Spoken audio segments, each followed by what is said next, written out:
السلام علیکم، آپ دیکھ رہے ہیں کے نیوز ایچ ڈی۔ میں ہوں حارث علی شاہ گیلانی۔ چلتے ہیں آج کی اہم خبروں کی طرف۔ تازہ ترین خبروں سے باخبر رہنے کے لیے ہمارا چینل سبسکرائب کیجیے۔ لیے چلیں گے ساہیوال۔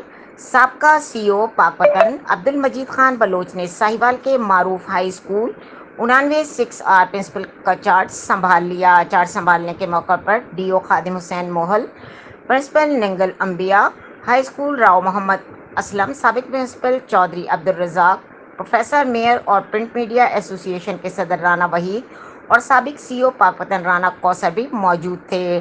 چارج سے قبل سابق سی او پاک وطن گورنمنٹ ہائی اسکول پہنچے تو ان کا زبردست استقبال کیا گیا اور ان کی آمد پر گلدستے پیش کیے گئے اور ڈی او خادم حسین موہل نے ان کو خطبہ استقبالیہ پیش کیا۔ اس موقع پر پرنسپل گورنمنٹ ہائی اسکول نے مقررین سے خطاب کرتے ہوئے کہا کہ تعلیم کے معیار کو بہتر بنانے کے لیے میں اپنے تمام وسائل بروئے کار لاؤں گا۔ اسکول کے معیار کو مزید بہتر بنانا میرا اولین فریضہ ہوگا۔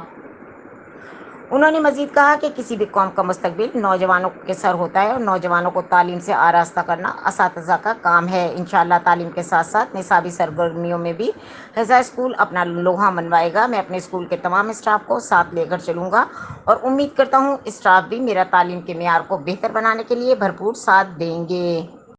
مزید خبروں اور اپڈیٹس کے لیے ہمارے ساتھ رہیے گا۔ تب تک کے لیے اپنا خیال رکھیے گا۔ اللہ حافظ۔